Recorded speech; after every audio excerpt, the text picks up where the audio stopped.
There's a couple of things I want to talk about first about the way we play, and then I want to jump straight into where the characters are and what they're doing. Upon viewing and editing the videos, thinking about it, thinking about the game and what game we're actually playing, explaining how humanity is supposed to work to somebody else and realizing that we haven't been doing it, or at least I haven't been doing it properly. First of all, humanity roles are on checks, especially, are non-negotiable. They're not consensus. And they're very much not supposed to be anything but the GM's gut of the moment. So that means that in retrospect, Zach owes me a humanity check, and so does Pedro. Okay. So yeah, they're not consensus, and they're not about me telling you, oh, your character shouldn't have done that. It has nothing to Mm. do with me telling the player what to do. It's simply and only the way I feel about the character at that time. So it is in no way, shape, or form a disincentive. It's part of the system that this happens. I don't understand that, but I'll roll anyway. Okay. How many dice did you roll, Pedro? 4. Four. And what was your high value? 10. 10. Well, that's irritating. You Nope. That's excellent. You Zach, how many dice did you roll? 3, And what was your high roll? 6. Okay. Ooh, lose 1 point. Okay. So the other thing that I want to talk about a little bit has to do with how much rules explanation and processing we've been doing, which in looking over the last couple of videos has been really, really extensive. And I think has gotten to the point where it really robs us of a lot of playtime. So, in looking at those conversations, none of them affected how the system was used. So can I just ask that people trust to it, play their characters, say what their characters do and say. The system's robust. There's no way that you're going to make a bad decision that the system can't handle and will break down and screw your character. So, the some of the sorceress ritual stuff, just to try and figure out what on earth they actually do, is a good thing. That's fine. Mm. But aside from that, just this particular system will robustly handle any degree of complex conflict without any need for me to make judgment calls on my own. So you don't have to like figure out like, okay, if I do this, how will you say it works or anything like that. I'm not involved. So so we can just do and say what the characters do and say, and take it from there, as much as we can. We can always the videos are available. You can always say, how did that happen later? How come it worked that way? That's fine. Um, with that in mind, I do want to ask your opinion. Do you want to pick up exactly from where we left off, or do you guys want to do more of a denouement kind of as things progress from there? What do you do in the long term approach? What makes most sense? Well, it's been 3 weeks, so I don't actually remember You where guys Mm. were we. ended with the bizarre sensations or feelings or however you want to describe it for your own characters at the observatory, when John Landis was um, taken away in critical condition again. um, and actually worse than that your Alan made a bizarre use of his demon's power that may have forestalled immediate death, um, at best. So let's but yes, you guys were at the observatory. I mean, you guys had just had this monstrous set of crisscrossing and changing conflicts with yourselves and with your demons. And as it happened, as far as the portal to demolish space and time was concerned, there wasn't one. Um, we ended with different relationships with the demons, um, having quelled and punished her own demon. Jan's character then sat down in a very characteristic display of schizophrenia and comforted it. And right, exactly. You are so weird. And then, uh, by contrast, Alan punished his demon, hurled it against a wall, scolded it, and very much put it in its place and said that whole thing, that's out. You know, no more of that. Whereas Fugue and Michael had reached an accord earlier where Michael actually literally saved Fugue from getting absorbed by passion and well, passion and singularity in concert. And then from that point forward, Fugue helped Michael do whatever it was, that as you continue to operate in that conflict, um, which for the most part involved containing the other demons long enough for um, for the other sorcerers to figure out what they wanted to do and realize that they weren't going to just keep them going.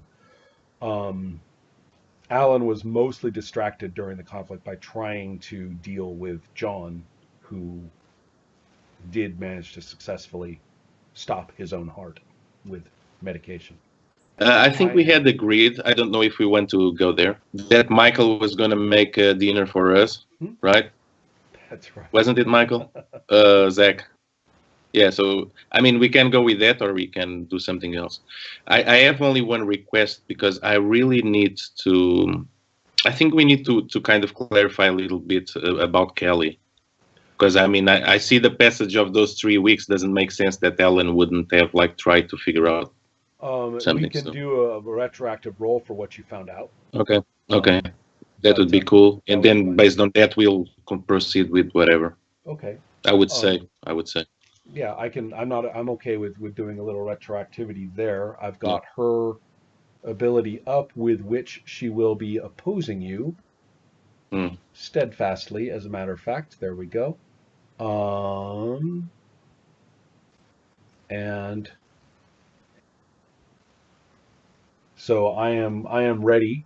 Now you do have demonic help in doing that if you want. Although during those I didn't have right, but I was going to say though that John was probably having all sorts of difficulties or was sort of co-opting singularity at that point.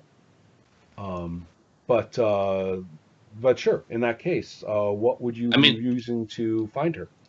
I mean, I think the basic idea, because this is just how I see the character, it wouldn't make sense any other way.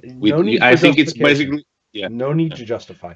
Just let me know. Just fictional. I mean, I think it's just basic stuff. Call the police. Try to. I don't know if Kelly had family or not. Let's assume that she had some family. Call the family. Just try to figure out if anyone knows where she is. If not, then if the police has any information or hospitals. So it's basically this. Okay. All of those things are sort of logistic, practical kind of things. You would be using either your cover if you were saying, this is Dr. Bays. I am interested in the whereabouts of my graduate student, and sort of utilize that as your mode. Yeah. Or I think it's what makes sense. Or okay, if you want to do it that way, the alternative is to do it from a more empathic point of view, where you're proceeding more from appealing to the authorities and to the family on the basis of your concern for her. In which case, you would be rolling humanity. I mean, I guess that depends on what interaction with the family is. If Alan senses that the family has some information, he's not being forward with it, then probably he would try to appeal to emotion. We should really be, if you want to be that nuanced, and then we should really be playing this. Click. Hello. Hello. This is. So I'm talking with the mother. The Kelly family. I imagine. Okay. Yes. This is Dr. Bays. I'm Kelly's supervisor. Yes, of course. And Hello, Dr. Bays. How are you? hello, I'm fine. Thank you very much. Well, Have you I've been heard from trying. Kel? I mean, what's going on? You must be very busy. She hasn't been in touch. I mean, I'm actually calling. I'm really sad to say this, but she hadn't show up for a few days already. She left, and I don't know if she's with you. That's why I'm calling. Did you hear from us for the last few days? No, no, we haven't. Actually, I'm very concerned. She stays in touch with us. She gets distracted. We don't hear from her for a couple of weeks on time and at a time, so we weren't that concerned. But if she's Hmm. not working with you, then we are. What can she's you're calling a few states away. This in American terms, think of across Europe, basically. So therefore, it's going to be therefore she's going to say, well, we might get in touch with friends of hers. We'll do what we can here. Have you contacted the authorities there? No, I'm calling you first, but I guess I would start by contacting the authorities, and I'm afraid to say local hospitals, maybe, I don't know. But if you could keep me informed, if just in Yes. case her friends know about her, No problem, where Dr. she is or Bays. something. You do the Okay. same. Thank you. Okay, thank you very much. I'll keep in touch. Thank you. So there was no real need for the rolling in that one because Hmm. there's no evident conflict. The question now is just up against Kelly's own desires at this point. Hmm. So will you? It sounds like you were going to continue with that roll cover based on your description of what you said you were going to do to her Yeah, mother. yeah, yeah, Roll cover. yeah. High die. Just a second. Trying to see what my cover is. Oh, okay.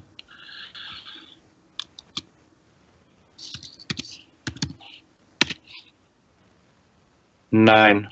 Okay. You're coming up empty. You don't. You get no official notification. And there's no obvious evidence that she was hit by a car or anything like that. By the time the 3 weeks comes around, you and her family are probably in relatively frequent communication if this is something that you want to do. Yeah, So yeah, that's yeah. the Okay, so circumstance. the Okay, okay, so this covers police, hospitals, that kind of stuff. that's right. Okay, okay, good. Yeah, that's it, right? Basically. Okay, great. So Jan and Zach, where are we at? You guys want to pick up at the observatory or a little bit after that? How do you want to do this? What I'm asking is, what do you want your characters to do as you're all kind of taking stock of where you stand with your own demons in more ways than one? And to clarify, we had, Michael's whatever medical respondents that don't ask questions. They came. They Yes. took on John's fine. No, John is very definitely not fine. By fine, I mean a lot. Um, we will find out about the alive part. They have rushed him as quickly as possible to the nearest facility. So they have the legal ability to take somebody to the closest place if necessary, and that's exactly what they did. So he's actually at the university facility.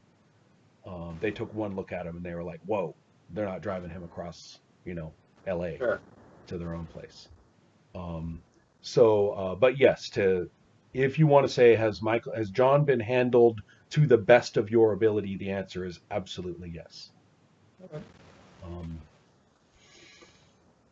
Um, the next thing that will happen to this particular location is that since all of this horrendously expensive equipment just gave off signals and energy surges, power surges, and things that lit up every single board, uh, you know, across the grid, that there will be a very, very worried response. Somebody will call and say, "Is everything okay there? We got some strange readings." We'll send out a technician right away. This is a I guess university. It's not like they got a crack squad of elite, ninja techs that will appear in the next 5 minutes. But they're Nobody. calling to make sure that it's probably somebody the just didn't somebody didn't just bring their I don't know, bring the wrong sort of cell phone into the area again or something like that. And so yes, they're very interested in what Dr. Bays has to say. Dr. Bays, hello. Are we face to face? No, you're on the phone. Somebody, yeah, this is the phone, Yeah. the telephone there. Yeah, well, yeah, you're probably worried about what all these alarms and stuff. Well, I'm afraid to say that Professor John, he's not Landis. Professor John, Yeah. Professor Dr. Landis. Well, Yeah. John Landis. Professor Landis just had like a really, I don't even know how to call it. He had like some attack or something, and he damaged some equipment here. But he has been rushed to the hospital. So yeah, we'll have to see how we solve this with the bureaucracy of the university and so forth. So I'll keep you guys in touch. But send some technicians and figure out what the hell is going on, really. Make another cover roll. I just want to see if you get blamed for this. Damn. 10. 10, and then what? 9. Okay. You utilize your university skills and your even-toned voice of control to perfection. And so whatever it is, they are quite horrified over the next day or two when they discover the extent of the damage, but your name is out of it. That's the true tenure test right there. I was going to say, yeah, I think you're right, Zach. All right. So yes, while this is going on, Michael in particular, you're sort of the freest agent of the moment. What is it that you do say? Do you want to get these two people whom you've barely shared a word with in the past, but may have something to talk about? I mean, how do you want to? Do you want to turn on your heel and walk out the door? It's totally up to you what your character does. What is Maxine doing? Hugging her guitar in a corner, just Yeah, the same guitar that nearly just opened a black hole. So Michael's cool. got his "does she need a bullet" look on his face. Yes, these people. I guess after Alan wraps everything up and John's stabilized, this whole situation becomes stabilized, then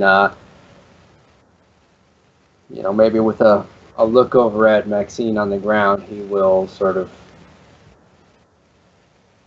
not intentionally, but not abrasively ask them if they would like him to buy them a drink and talk some of this over, get to know each other a little bit. I don't know about you guys, but I'm famished. That sounds great to me.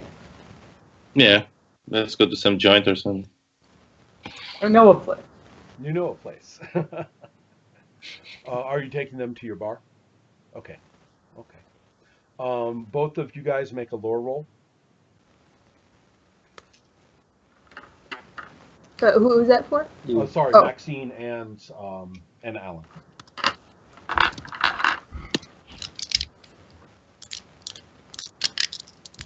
Nope. 8. 9. Okay.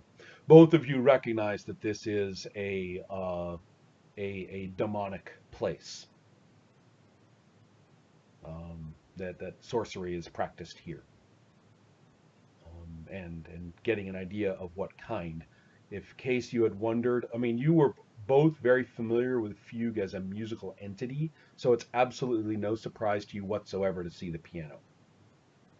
You're like, aha. Michael, Michael's clearly taking the lead. I'm interested in what he says and does. All your traditional manners would be observed first, the acquiring drinks, ordering food, and then maybe before the food comes out, raising a glass and saying, "Well, to first meetings.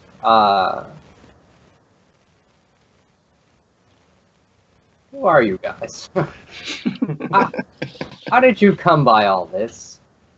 And what are we going to do about it?"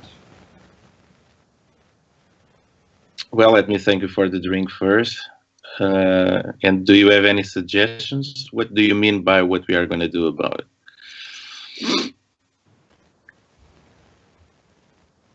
Well, Thinking of something? There's clearly more going on here than any one of us could have realized, probably. I don't know about you guys, but I didn't get into this with a full cosmological understanding. It seems that one happens upon these things, and if we are men or women of opportunity, then we take advantage of such opportunities. But I don't think I'm overstating when I say that the events of the last couple days have been a little unexpected, shall we say, a little disturbing, perhaps. These creatures don't seem to, well, they seem to be obedient, but there's something else going on that they obey that seems higher, some calling that I'm not aware of. I know another sorcerer who has some much more significant experience about these things, who says that they obey a certain kind of higher order that they're drawn to, one that seems very powerful and dangerous. Do you have any idea how common these things are? Because until very recently, I only had experience with one, although it made sense that there could be more. And to be honest, I didn't really know any of this was a thing until a couple days ago, so this is all news to me. In that case, I'd like you guys to make lore rolls again, so that maybe I can see if some insights have appeared about the issues that you've raised. Who? Everybody. I mean, just listening to what everybody's saying and thinking about what you've already seen, I think you guys have that's what lore is good for, is grasping these things like this.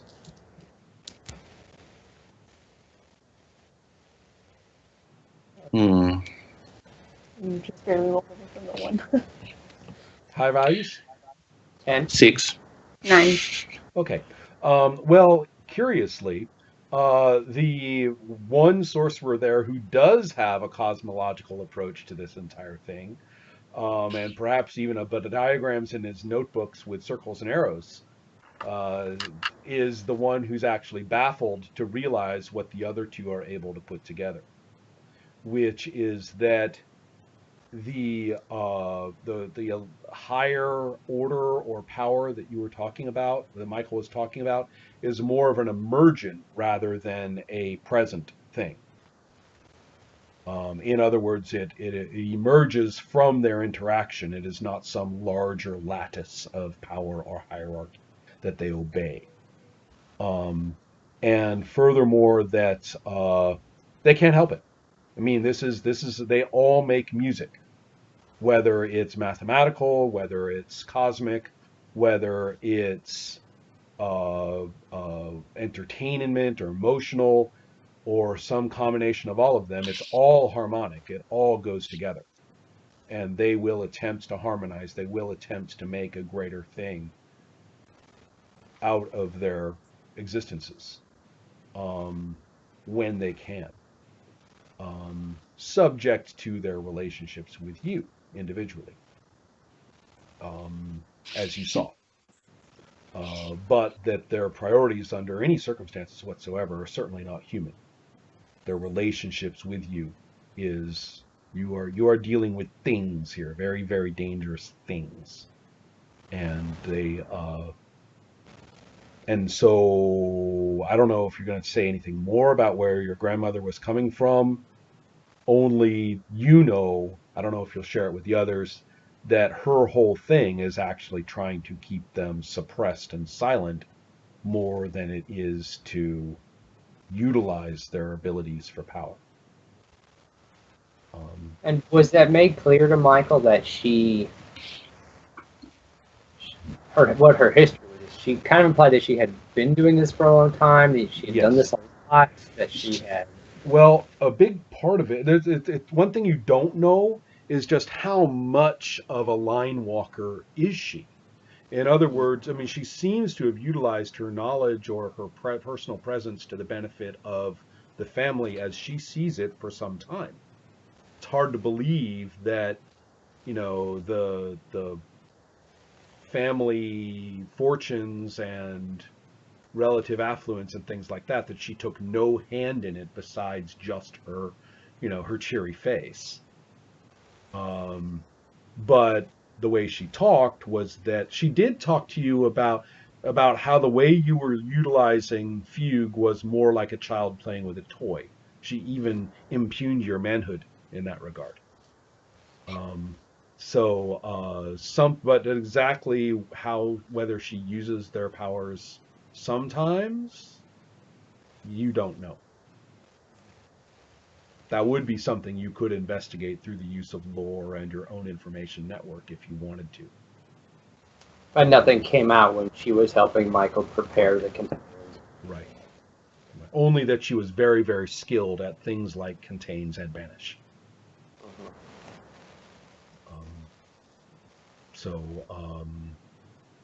Does that help a little? Yeah. Okay. But anyway, so yeah, that's the upshot. That is the some of the metaphysical conclusions. You guys were asking questions about, how many of the mother there are. It's a good way to look at it is that when one is active, others will be. It's kind of like they'll pop up or be in the same vicinity. You don't have a random, distribution of demons across the face of the earth at equidistant points. You have, it's kind of like, one bird sings, a bunch of others will start singing. But they can't come into our world without sorcerers, right? To your understanding, that's correct. It's not like they're wild, roving the earth. Right. Okay. Right. If this isn't fully communicated to Alan, then Mike will try to fully detail it out, like he's not getting it. Okay. Yeah, I think the role was mostly to see if anyone got it, right, then to keep it secret or something. So. Okay. Right, and also the interesting thing to me is that perhaps what threw Alan, just to kind of see if we can make sense of that, is that you've never really thought of it as music before until recently. Yeah. And that's where, that's, you guys are probably even talking in musical notation by the time you're done, the two other characters. And so when you finally realize that they're talking in terms of music, then, which, given what you've been hearing and stuff over the course of events, isn't that hard to put together. You're like, oh, so that's what's going on. Right. So that's insightful, Michael. Yeah, makes sense. Well, I've been a bit. I think this whole situation was a bit out of control, honestly, and I'm afraid that the situation can repeat itself, especially now that they found each other. There's probably no end to this. Sooner or later, the situation will explode again. Now, I don't really need one of these things. And I've told myself for a long time that either I'm in control or it just goes wherever or it came from, if anywhere, which is probably nowhere, really. But I will probably, and I should inform you this, both of you, that there is a fourth person that may have gotten some insight, very incomplete, but some insight about this, and that's my grad student. She has disappeared, so either I'm able to find her by normal means, or I'm going to require the services further, at least for a while, of my demon. But, in a sense, she's involved in this, and so you should know before you make any decision regarding what we are going to do, or if we even decide anything at all, or we just go our separate ways. How much does she know? I assume nothing, but some cues, some things that she said, or the way she acted kind of leads me to suspect that she may have sensed something. I doubt that she's really aware, clearly, consciously, of what's going on. I very much doubt that, at least at that time. But right now, it has been 3 weeks. I have absolutely no idea what happened in the meanwhile. The police doesn't know anything about her. No hospitals. Her family doesn't know anything about it, about her. So I'm worried for her, and I'm worried for what she might be doing. And it could be sorcery related. So we should take that into account. Well, I'm pretty good at finding people, so we can look into that. That does sound concerning. You seem. I've got You a couple. seem a very say. Sorry. I've got a couple concerns here too. I know Alan, you were at my show a couple weeks ago. One of our drummer here has been missing, and the rest of my band is just, they're not in a good place right now, and it's very clearly connected to our sorcery. At the same time, on the one hand, there's a lot of things we can do here, but I have noticed that Michael, your fugue has been less interested in what we're doing. Singularity and Passion have been really enjoying what we've been up to, and to the detriment of some of the people involved. But Fugue's hesitation has made me a little concerned.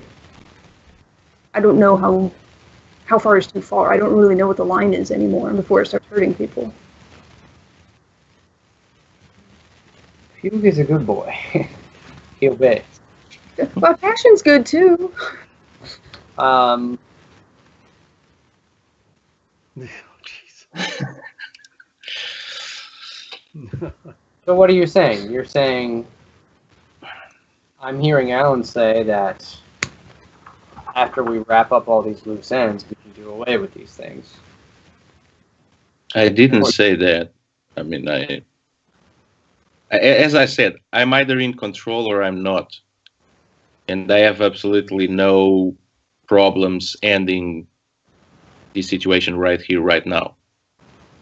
I mean, I'm a successful professional, and I mean, I don't need these to have a successful career in academia. I got further than I would have been with help, but I don't actually need it to be a good physicist. So, I mean, you seem like a resourceful person, Miss Michael. So, can I treat you by Michael, first person basis? So, I think we just need to tie some loose ends here first. Kelly, and I think Maxine, you were talking about someone else. Do you need some help with that, or? I need to figure out what's going on. His name is Jason.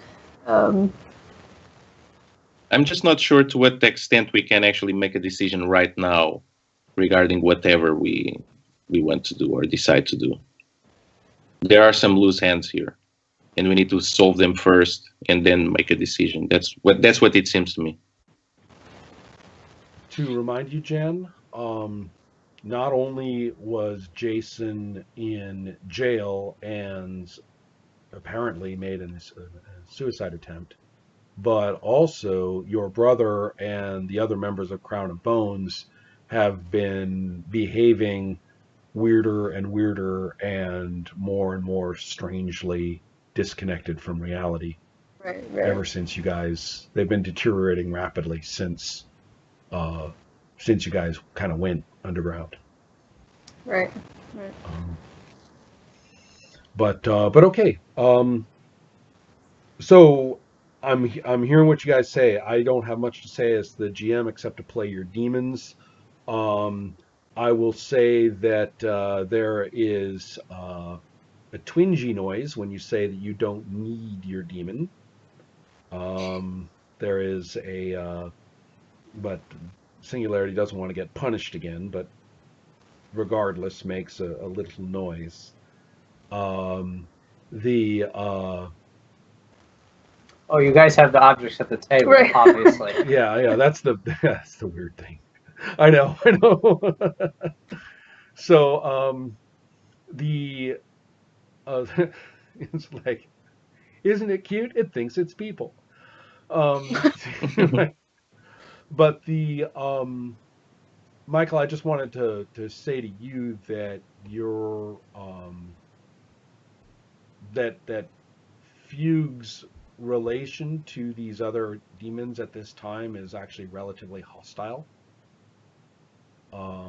That Fugue has been on high alert ever since the conversation began, and suffice to say that your fast ability is actually on tap.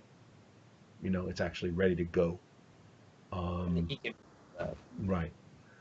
There's a sinister quality to its content at this time, um, and and passion seems very withdrawn, very much withdrawing, not from you, but from everybody else. Kind of a, can't we just go? You know, we have things to do. We have work to do. Um, so I've just played the well, demons to some extent. thank you. It's very powerful in a good way. Mhm. Well, clearly we can get right on top of finding your grad student.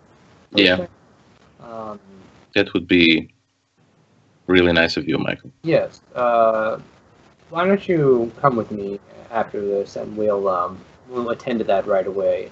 As for you, Maxine. Max. Max, thank you. What is it that you need? What are your loose ends? Well, again, my band's not in a good place. They've been acting really weird, and I need to figure out what's happened with Jason.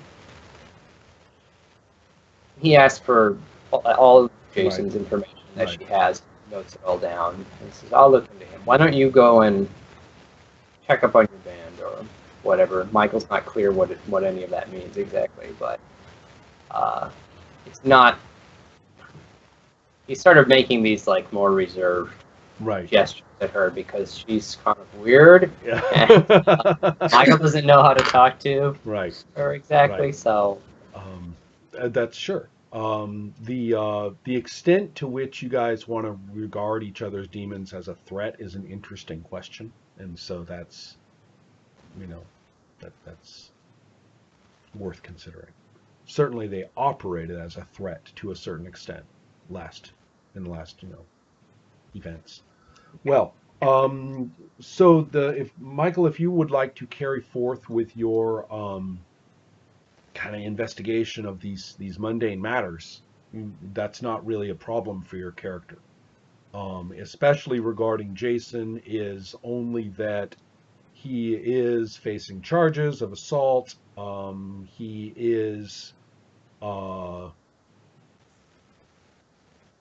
also you're getting a better idea of how this was all connected, about how as you do a little more investigation. So all that business about the song that Maxine did, and the Landises, and the confrontation at the Skinned Cat, and all that kind of stuff. All of that is you're able to kind of reconstruct a certain amount of that. What you're maybe not all the like ins and outs of all the emotions, but certainly the legal record, the and the public record, because the song was a big deal. I mean, you can actually track the internet record of that very, very easily. You'll also learn that actually Max's whereabouts, as well as the whereabouts of the rest of the band, and the fact that they are currently producing music in the, the super secret unregulated, who knows what internet, that you know you're dealing basically with, if not a fugitive, then the next best thing when you're talking about Max. Let's see. Did you guys want to do or say anything during, before, after, around the dinner? Sounds like you're jumping ahead a little bit, Ron. I don't know. I was just, yeah, a little bit. I just want to know where you guys are going on, where you Yeah. guys are going on to. I mean, the only thing that's kind of crossing my mind now is how long this is going to take, because I mean, Alan will probably just use Singularity to try to find Right. Kelly, and maybe even help Michael with the information. So, Okay, good. So you guys can do that. Max, what are you gonna do? I will. Max will go downstairs and probably before she goes back to check on the band, play at the piano with Passion for a little while, Ah, interesting. and then go check on the band, see how they're doing. Okay. She's Make a will roll, please.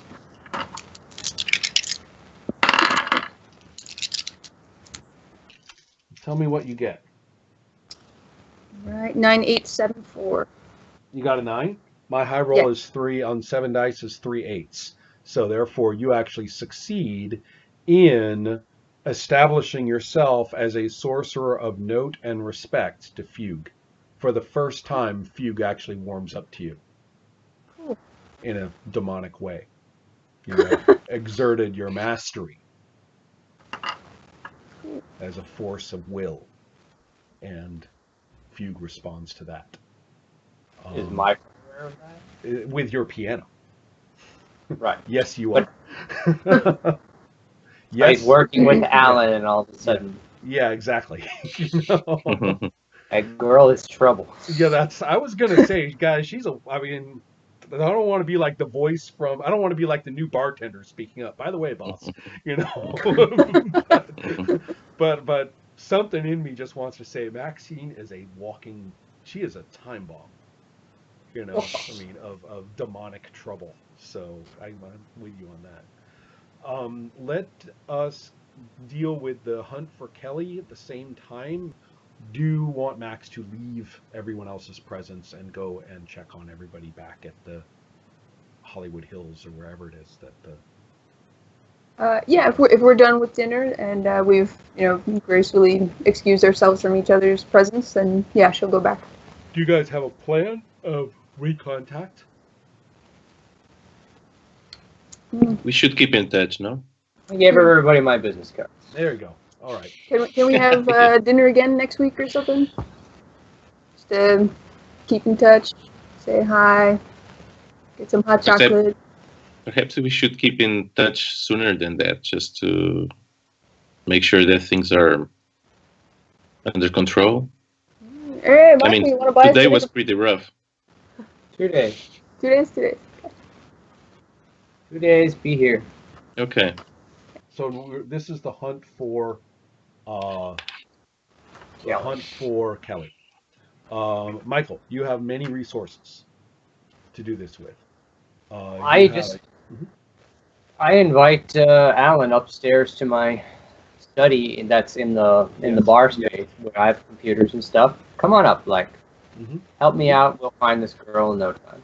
Thank you. You've got your perception roll, but that's 7 dice, Alan, with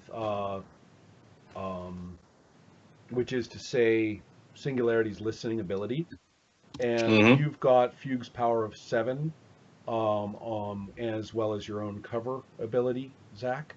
So let me quickly, if you could roll 7 dice for me. Me or Pedro? Oh, sorry, Zach.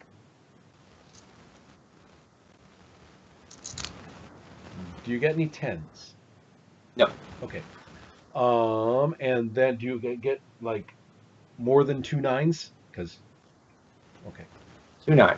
Oh, all right. What next? 7. Oh, Jesus, it's ridiculous. What next? 5, 2, 1, 1. Unbelievable. All the way down, and you finally win on the very last roll. So you get two whole dice of bonus to your cover. So now roll those. Plus cover.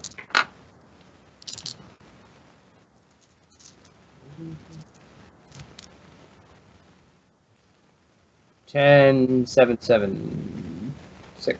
Okay. So you have 3 victories. You are able to learn quite a bit. And so how about you, Pedro? Did you give me a roll? 10, 10. Oh, wow. Yeah. Okay, so let me quickly do a. Oh, wow, that was a really crappy roll. You guys will discover that Kelly had actually uh, been been trying to find out what John was up to in secret. That John or Ellen? John. Remember that John had been like sneaking time at the observatory and stuff like that, and generally messing with everything he could. Apparently, you guys are learning this now through both uh, demonic and mundane means. In fact, you're probably able to like listen to the past. Mm. Okay, it's a camera footage, maybe. And you find that Kelly disappeared one night when she was investigating. She'd actually. You'll learn a couple of things because those are some pretty good roles. One, she was planning to leave. She was planning to leave the whole university situation, and was actually planning on just disappearing from academia and from you in particular. But that was such a nice teacher. Well, Yeah, well, before a number of. I don't understand that reaction. I'm sure you don't. And so there's a reason you get -1 on your humanity checks, Oh, on your humanity rolls. And so that's one thing, but that's just a detail along the way. She disappeared when she tried to talk to John one time in during his researches, Mm. and she did not reappear after that conversation. But she left. Do we know if she left John's presence and then didn't reappear, or she interacted with John, Right. left, Right. and then No. Good She question. interacted with John Whatever. and she did not leave. Ah. Singularity is kind of leaving something out here, because I mean you were just listening to her talk to John, right, on your headphones, which Yeah. Singularity can do, Yeah. and you made your roll and everything, right? And Singularity says, "Oh, and that's it." That's it. Can't we go for? Hey, see, just hey, a few more seconds. Right. Come on, Sig. All right. The truth Give will me the whole out. show. That's right. The truth will out. John used her as his first human sacrifice, and Singularity hit her with a taint so hard that it eradicated her, drove her humanity down past 0. Singularity did what? Wait, what? Singularity has an ability called Taint, which actually affects other people's humanity. It's a temporary effect, although it can have it's like damage. I mean, it's temporary until it isn't, if that makes any sense. It hit her with enough to actually completely damage her humanity irrevocably. So it literally removed her into the first strain of mortal power into John's developing sorcery. That's why he was so excited about doing this at a larger scale. So where was Singularity? But Singularity was with Maxine, right? At that time. Right. physically. Right. But the how am I going to put this? Singularity in John. Remember, Singularity is able to perceive across all kinds of distance to the people, and it's quite attuned to John by now, as you might have realized, and especially at that time, because it was pretty much basically planning on jumping ship from you to him. That's all I need to understand the Right. situation. Okay. So the contact had, so it was maintaining the contact with John. And so Singularity helped John Correct. take out Kelly. Yep. Well, Kelly got A, she was messing with him, interfering in his business, and B, was available. And who knows? Perhaps this is speculation on my part. Perhaps he saw Kelly as the outsider in the newfound triangle of friendship that he valued so greatly. So the question is, does Alan become aware of this independently of Michael? Good question. What? Does Alan become aware of this independently of Michael? You're listening on your headphones, so I think at this point you guys are probably working together a lot with what you're investigating. So the very fact that you can hear his side of the conversation, like, come on, tell me more. You did what? She did what? Wait, he did what? That kind of, and so Alan, I don't know. Is it up to you? Are you going to like look at Michael and say what happened? Yeah. Okay. Yeah, he'll tell you. Michael sits back in his chair.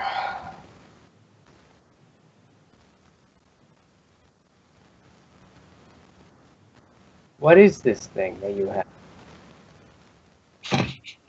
Meaning,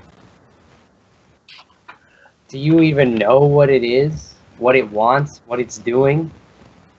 This Starts thing. to get a little flustered. For what it's worth, Fugue found it perfectly reasonable. Michael, you have some. I noticed that you have some.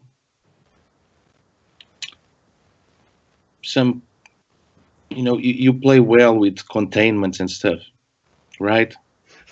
I think it's about time we do a performance here. What do you think? Yes, I think so. So I'm gonna punish Right. Singularity for the second time by Right. removing it very calmly from my Right. head and just. Do I have your permission, Michael? To Bump it against the wall. every I wall. smash them against the wall again. All right. I see. Power down. Mm-hmm. And contain. All right. In that case, all I need is your. It's a lore roll for the contain, and Michael, why don't you make yours as well? So roll your dice, and for the initial attempts to challenge the contain, it only has a single die. Got yourself 10? 10. Okay. So, how many do you have above 7? Zach? Above 7. Just the 10. Okay. And you? I have an 8. Okay. So therefore, the so yes, you guys. What does the contain look like? What do you do? Show me. What did Grandma teach me to do? Well, that's what I'm asking you. Go ahead and let me know. You're the pro, Mike.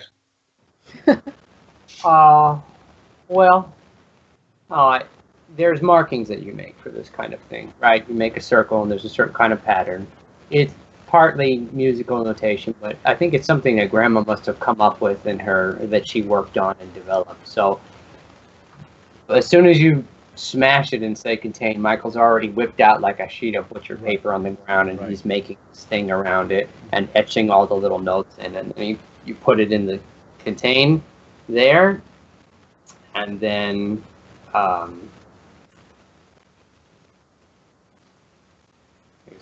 I'm always searching for source material, but there's no source material for Sorcerer, like you always say. So it is Well, it's your own aesthetic sense of how it should work is really all we need to worry about. The So a small tune probably Right. turns the campaign on. Excellent. Now, this does take a while, unless you guys want it to be just a single die on your parts, which we already rolled as if it weren't. But then you're going to, you know what? Singularity has no problem with this. Singularity is not going to attack. It will simply, for one thing, it's only got a power of 1, which isn't going to do it a whole lot of good. And so so it can't really fight its own master in this way. It can only do that sort of thing by surprise. That's why you got to look out when your demon's pissed at you. It'll nail you through passive aggressive means and by surprise. And So it's not going to, but it will say simply as the tune and the ritual kind of silence it and render it inert. With you actually, from your perspective, what Michael is doing is basically turning down the gain, turning down the gain, turning down the gain. And it will say one last thing to you, Alan. It says, "It's all right. When you need me, after all, I'll be here." I don't say anything. I just, yeah, we'll see about that. All right. So that's Michael's like, one down. That was quicker than you were expecting, right? Well, it takes hours and hours actually, but yeah, the interaction may be a little quicker. Yeah, absolutely. Oh, hours and hours. Well, the ritual took hours. Really? Yeah, you guys were busy all day.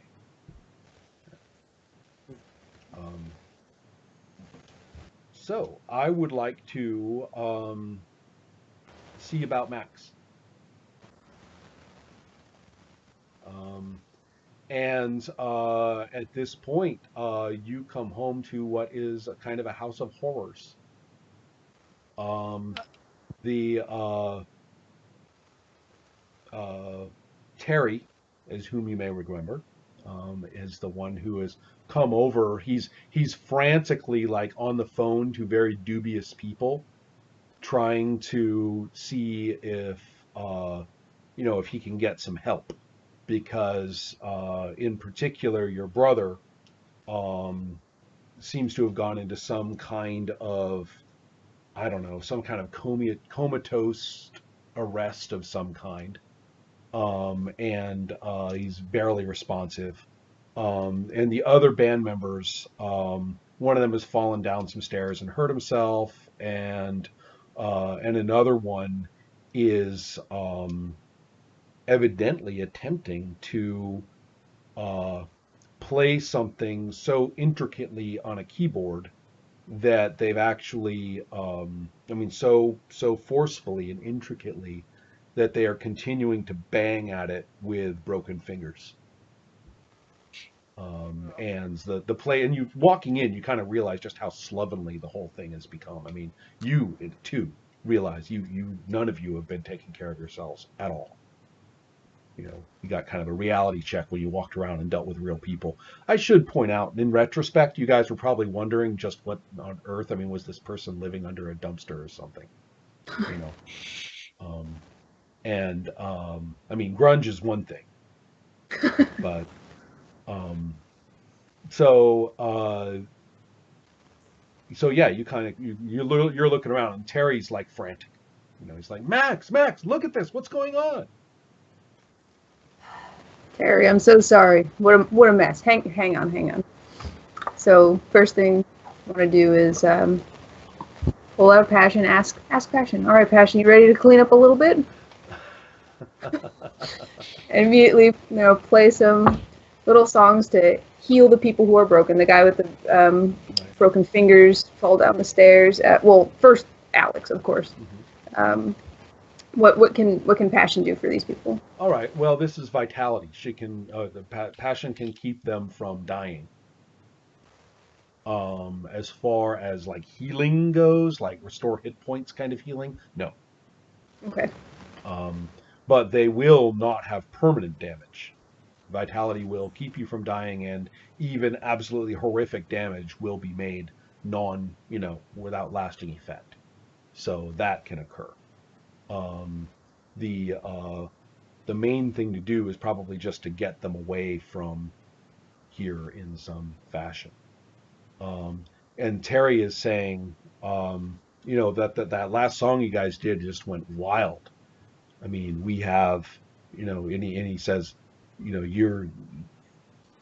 I came here to tell you, you're at the top, Maxine. You're at the top. Wherever you want to Terry, go, wherever you want to go, whatever you want to do, I can swing it. I can. So we got to keep you on the black net, though. You're an outlaw star. But if you appear at any venue, anywhere, all I have to do is arrange it, and it'll be a surprise. You show up, and you will rock the whole house. Every single star out there is going to want you on that stage with them. You are a star like nobody's ever seen. You're the outlaw rock and roller. That's really awesome. First, why don't we all just take a shower though, and then why don't you cancel the next show and let's cancel it. We're just gonna take a brief break, just a brief break, and then we'll go to the next show. Don't worry, it'll be fine. It'll be fine. This is so great. We're just forgetting to bathe. I think. It looks like his fingers hurt. Maybe we should just make a quick just see where we're at right now. Is that okay, Terry? Is that okay? Terry's like, oh, okay. I think I can manage it. It's we're in a pretty good position for setting our terms. It's good. But it's good. But here, he says, by the way, here, use this, and he gives you a new ATM card. He says, use this from now on. Okay. The old ones, no, we got to get rid of those. Okay. All right, this is I like hand him the my second turnover of ATMs you guys have done. So, yeah. Terry, you're so on top of everything. I love it. Go take a shower. Right. Yeah, he's a little less skanky than the rest of you, but good enough. Okay, so that's your deal. What you can eventually find out about Jason is that he is out of medical danger, but he's very despondent, and his lawyer is saying, maybe he's just not competent to stand trial.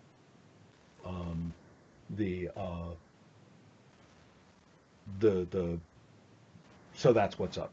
Alan, I'm pretty sure you're interested, especially since you kind of went dark there for the rest of the day. I bet you're kind of interested in the whole Alan and Helen outcome. Yeah. Mm-hmm. I mean, that's the next thing. Mm-hmm. I was planning on going and visit John and talk with. But I mean, that depends on what the situation is right now with Michael. So okay. Well, how do you guys want to take leave of one another? I just tell Michael that I should check on Helen, and that I'll probably go and meet her at the hospital. I'm going to keep this here. He points to Singularity. Yeah, you do that. Somewhere that would be very kind. Yes. Yes, okay. Be my guest. Thank you so much. I will call you later, anyway, if I have any news. This will be here. I'm operating on the assumption that the bar is also kind of Michael's secure headquarters. We've established that pretty well. I think, yeah. There's a safe somewhere with nothing in it in the wall. Singularity goes into the safe. Singularity goes into the safe. We seal that up right up. I don't know why, but I kind of trust you, Michael. Mm-hmm. So thanks so much for everything. And I extend my hand.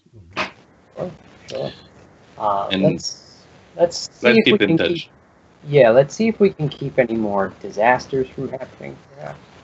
Sounds reasonable. When you get to the university hospital,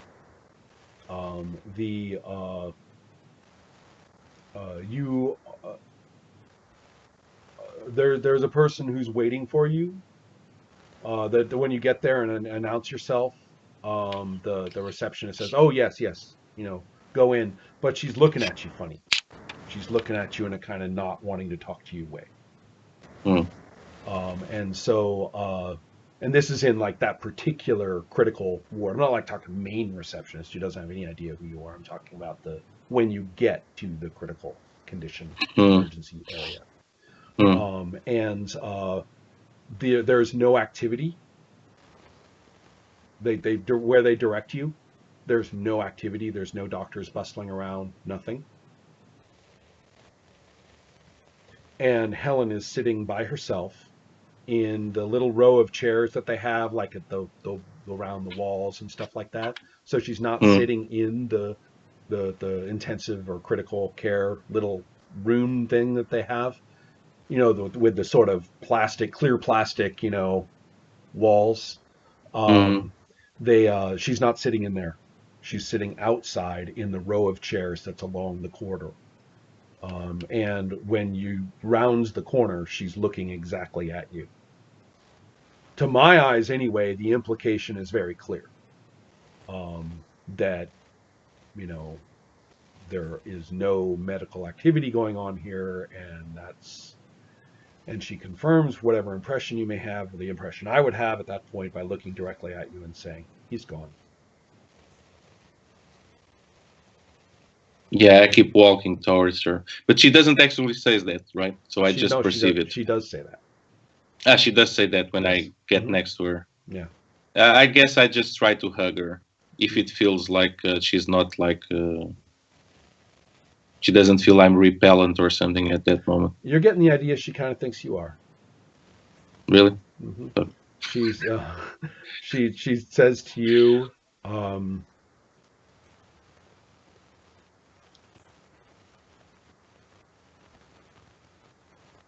he was insane. He was what? Sorry? He was insane. He spoke of things that made such horrific sense to me that I cannot understand, and that I know he learned from you. I thought maybe you had been changed, and I was so glad when it seemed as though you hadn't been after all. But I don't think you're Alan anymore. I don't think you're human anymore. I didn't. He was angry. He was bitter. He was not a perfect man. But before he came back here, he wasn't insane. He wasn't crazy. And she stood up. What he said before he died, I'll leave you to imagine. She stood up and said, I've made arrangements for his body. You're not invited. Hey, Helen, wait. Perhaps we should talk about this. She'll wait a little bit. Look, Helen, none of this was my intention, and I didn't teach Landis about this. I mean, he asked me in the ambulance for me to explain him the paper, and I just couldn't really lie to him. I had to explain it, but he just got out of control, and this was, I'm sorry to say this, but I have to say it, this came from him. These ideas that you've heard, these horrible things, weren't my teaching. I tried to stop him, in fact, as soon as I realized what was going on. This came from Landis. I have no doubts that he was a good man, but I don't know. You knew me better for these last 10 years than I did. Maybe, I don't know. Maybe he was ill. You told me that he was somewhat ill. Maybe he's psychologically he had already some kind of basis that just was like the turning point when he learned about these things that I was privy to. But this was not my doing, Alan. I didn't tell Landis about these things and these horrible things that you heard, and that I have a pretty good idea what they were. I will tell you the whole story. Give me a humanity roll. minus 1 die.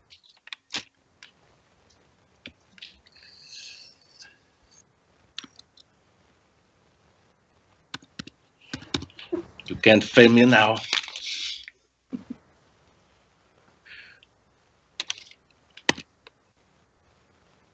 Oh, fuck. 3.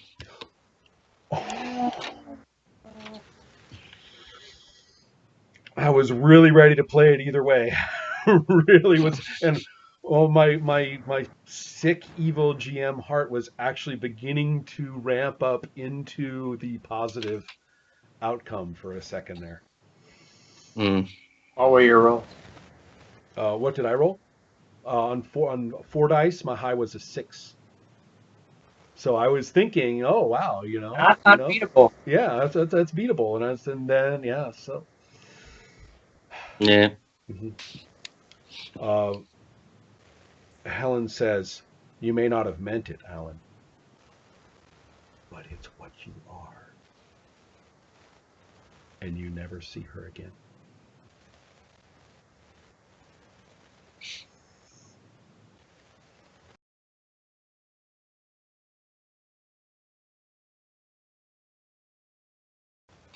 Man, this game is harsh. Freaking dice. Yeah, damn things. Mm-hmm. Our kickers are done, and the way that we would do this is to look over your scores and see which one you might like try to improve. And I'll roll humanity against it. If the humanity wins, then it will go up by 1.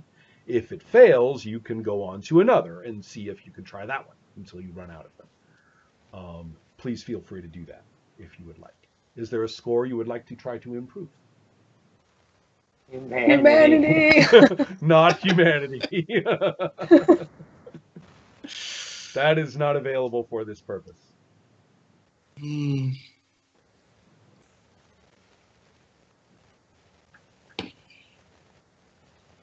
You're rolling our own humanity against our scores, Correct. and you go down until you get one of them, or none. Or none. Yeah. So it's really a little. I mean, the point is that once you hit one, you don't get to keep going. Right. So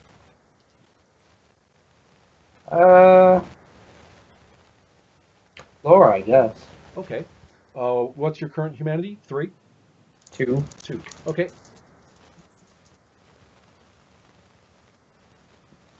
What'd you get? 10-5. 10-5. You do not go up. Jan, what would you like to go Yeah, up? I want to go for my lore as well. Okay. My humanity is also 2. Okay, go.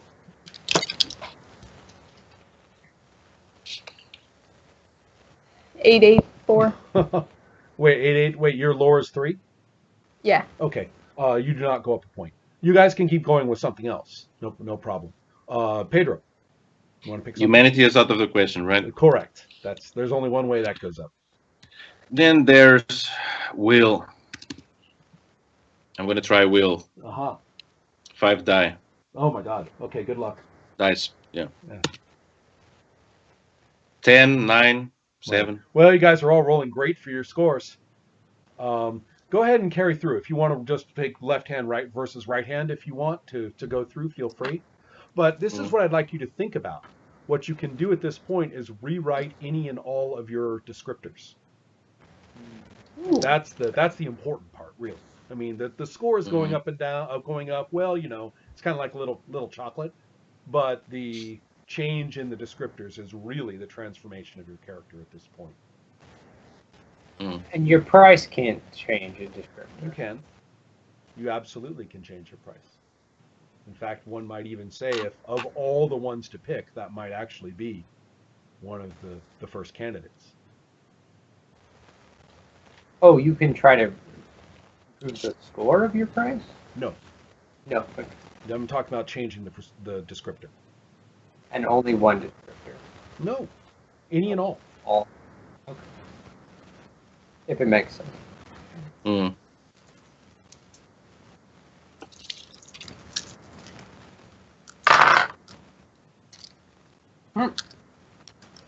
All right. So actually, sorry.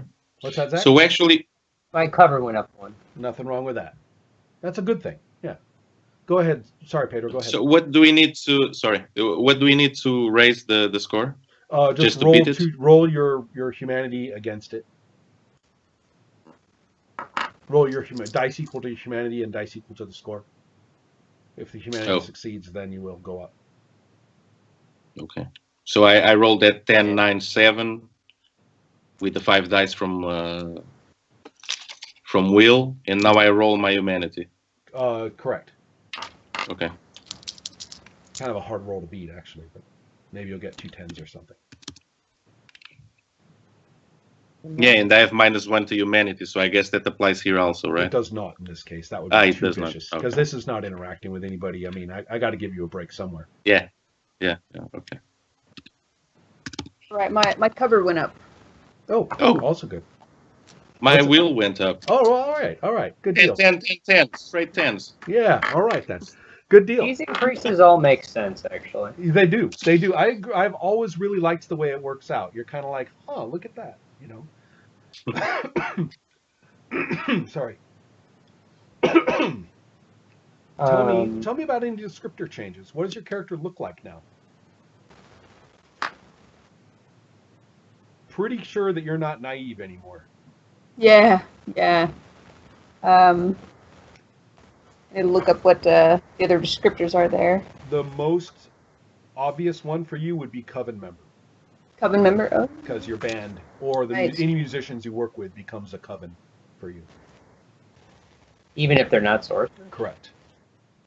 They aid in the sorcery in an important fashion. They do not necessarily practice it or have lore of their own. That's kind of up to you. Yeah. Yeah, exactly. Everybody's kind of like, ooh, that's how it works. I want one of those. You know? I'm thinking about striking off the inadvertent before apprentice. And just be apprentice. Yeah. He seems to be following through with learning things. And conflicts of interest between you and your grandmother would certainly be an interesting aspect of play as we went along as well. Just points of view, just playing her as a character, different points of view.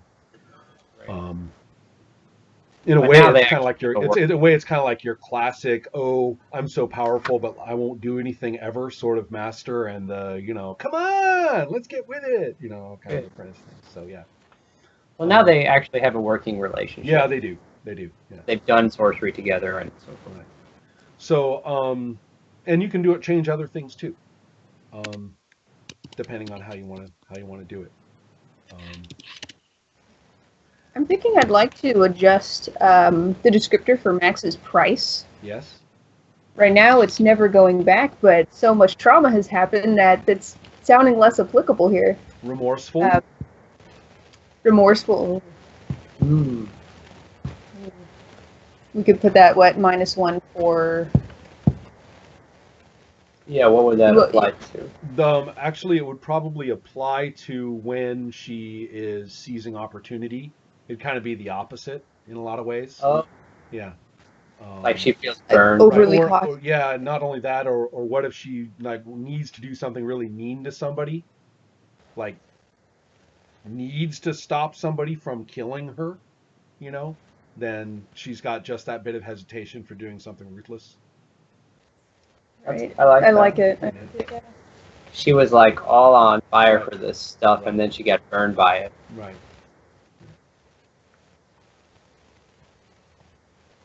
Pedro, did you change anything?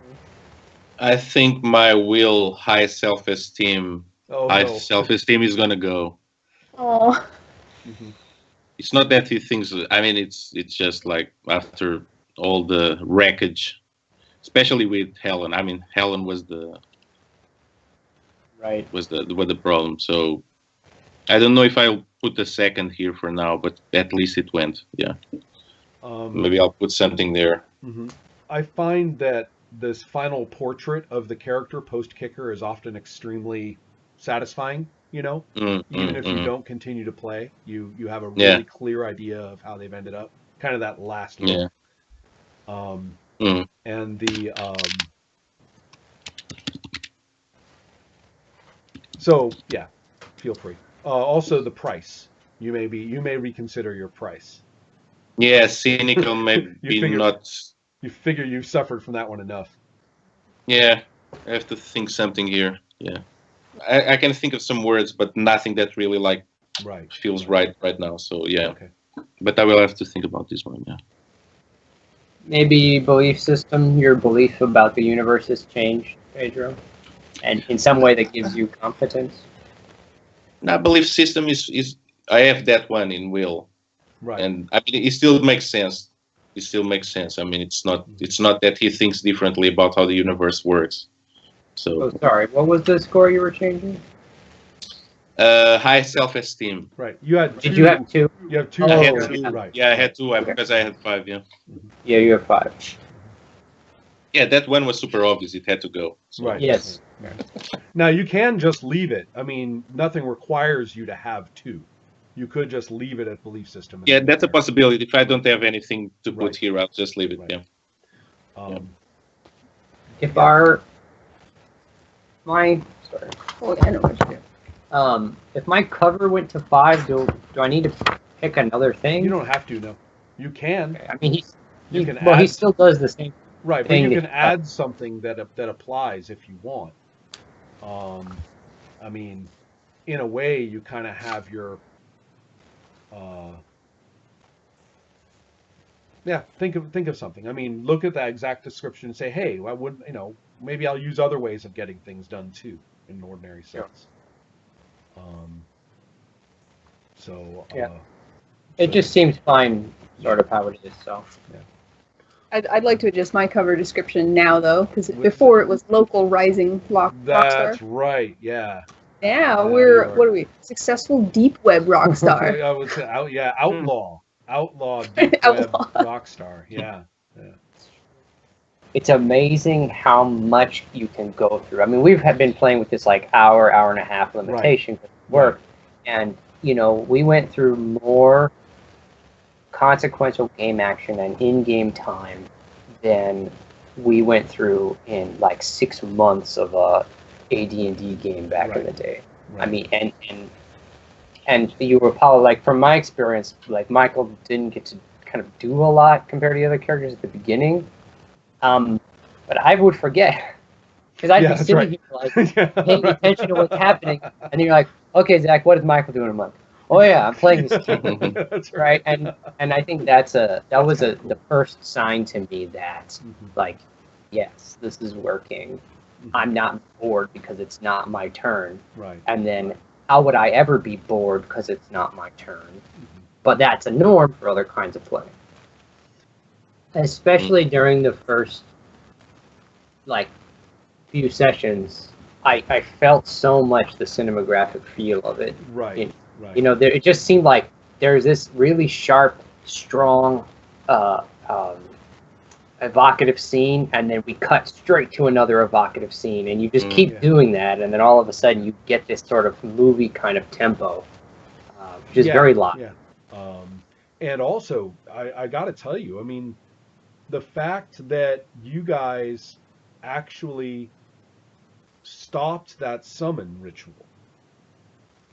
that the damage that was there's you'll see in the first conflict could have been a very different story about two men kind of managing their demons and both in a little over their head and trying to figure out where they stood in the world relative to their ambitions and their worldly lives and the people in them and how they're going to manage their demons in this regard. And then Maxine walks in and just blows it all open with pure, you guys think you know about power, you guys think you know about, the universe, you think you know about demons, I'll show you the heart of all this right now with your weird ass intellectual cosmic stuff and your prissy little Bach fugue stuff, and this is rock and roll. Right. Tearing the cosmos open today. That was that ongoing could very easily could have gone all the way down that road, depending on where the dice went and what. I was quite surprised. I was quite surprised that it didn't go that way. It was. You'll look at. I think everyone. Yeah. Yeah, I think everyone at the table was like, "Whoa, did we actually manage Yeah, to I stop?" know. I know. Because I it was was just surprised like, too. no Yeah. way. Yeah, I was completely surprised too. And also, both of your attempts to reach Helen with your humanity failed, and Mm, I would have totally played that relationship exactly 180 mm. on the basis of those rules.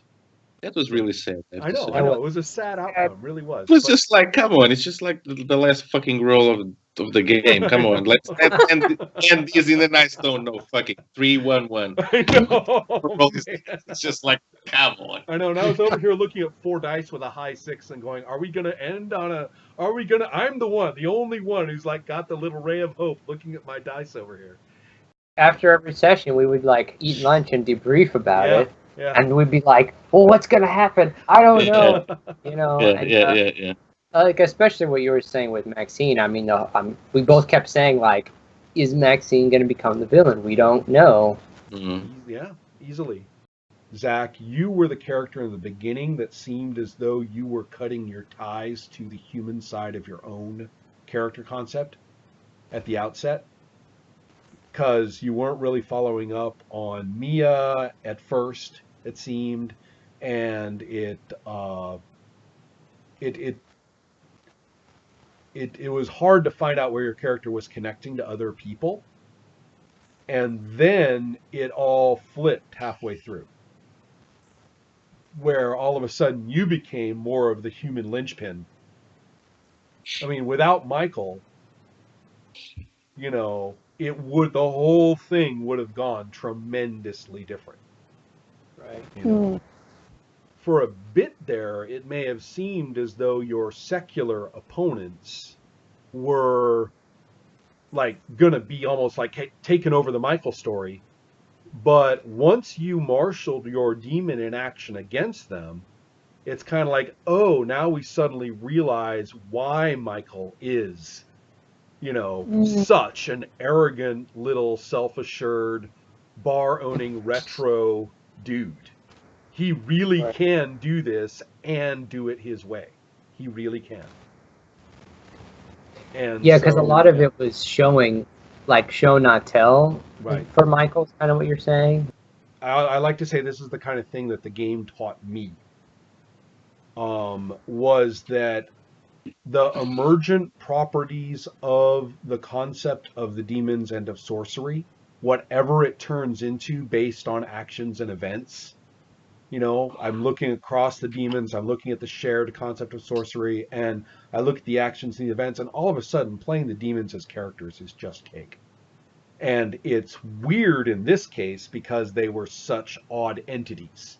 You weren't dealing with, nobody took the succubus girlfriend demon, right, this time. But if you did, I mean, playing that kind of demon as a character is just right from the get-go. I mean, they talk, right? They do Mm. things with their bodies, with their hands. They walk around. It's easy. But here I'm kind of like, wow. Usually playing one object demon or one fairly abstract demon is like the weirdo of the group, the weirdo in the game. And I'm like, okay, this is gonna be kind of fun. So when I have it like be somewhere else, everybody's like, whoa, and stuff like that. Here, not only did we have 3 demons that were, did not move and operate like animated beings, but who also had considerable, I mean, with Singularity's perception abilities, the ability for this long distance crisscross communication, with the presence of the dark web being an entity, being an environment of play in and of Mm. itself.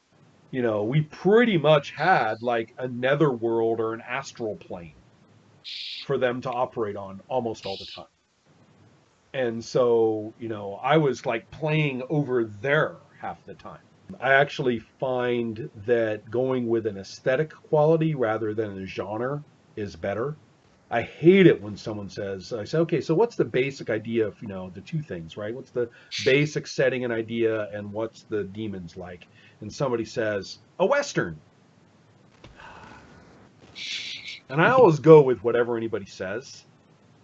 but that is so unhelpful, you know? It's so, I mean, if only they could say something like, you know, Gold Rush, or, you know, Kansas, Missouri Jayhawk bloodbath during the Civil War, or, you know, black freemen in Utah, you know, after the Civil War, something like that, you know, or washed up gunmen trying to get, you know, getting his novel. You know, it's like the end of the Old West, when the myth of the Old West is being created and the West is already gone. You know, that 1900, you know, if someone says any of those things, I'm totally on it. But if they just go Hollywood and say a Western, it's so not helpful in comparison. I guess it's not helpful because it's not clear enough. Well, partly that, and partly because by saying that, you're almost pre-writing what the story has to be about thematically. You know, there are, even though not all Westerns are the same, they fall into very distinct sectors by this point, and particularly from the point of view of a moviegoer. So they're not just bringing up potential or like an evocation of something we can work with. They're bringing up the way it's supposed to go. Right, so you run into right to dream problems, right? Yeah, well, I would say I would even call it story before. They know how it's supposed to go. They've got it, you know, too much is being written into, or potentially is. Somebody might say, well, you know, this is a Western, so I have to do this. You know. We need this scene. It's like, no, we don't. Yeah, or even, or also, well, you know, this is a Western, so my guy wouldn't do that. You know, anything of that kind. And you fall into it, you know, you can fall into it real easy. People are used to thinking like that for role-playing games. I just want to say I really like both of your guys' characters so much. I mean, I like Mikey. That's super cool, yeah. But I don't know, like it was so cool how we kept switching like sort of moods a little bit, but the same theme the whole time, you know, and each story was so interesting by itself that I was, like I said, just lost sort of watching the story. And then we shift to the next cool one, and they all harmonized. I mean, there's your musica, Ron. Yeah, it really was there. Yeah. I just wanted to add a couple things about what I've learned through this game, and this year for me so far has had a real theme about grasping agency. So Sorcerer came at a really timely, cool, you know, time. So I had noticed two things here. One of them was that, Ron, you always repeat, what do you do? And I'm so used to role-playing being about intentions and what are we feeling, and we're telling a story together, and there's all this other stuff that goes into it. And you've done a good job of, you know, breaking me of that habit, because you want us to show, not tell. Jan, those are really nice things to hear. I really appreciate that. Okay, I was also going to give credit where it's due. 1989, the game Amber was published by Eric Wujcik, and a friend of mine and a long-time role player with me and I were reading it together, and we noted that every single one of his examples ended with the words, "What do you do?" Every single example of the dialogue between player and GM. And we looked at each other and he said, "That's a really good idea. I really like that." And it stuck with me. One of the things I look back on with a game like this, and I say, wow, it was just like that movie where, and then I stop and I realize it wasn't like any movie. Yes, yeah, that's right. Yeah, it was our own. It truly was our own. When Sorcerer was first being promoted, back around 2000, 2001, said that this was a person who was actually going to be the promoter for the game. She told me, the way I've been pitching it is to say, this may not be the game you play for the rest of your life, but it will affect every game you ever play again for the rest of your life. I'm feeling that. Yeah. It would be nice to play again with you guys. Yeah, it was really fun. Yeah, the chemistry's fantastic. I love it. I hope everyone enjoyed it at least as much as I did. It was a really nice experience. So Yeah. I don't know. I mean, I wouldn't like to lose contact. No, I completely agree. We'll do that. Yeah. Thank you so much, Ron. Yeah, best Thank you wishes for- to everyone. Yeah. Thank you all.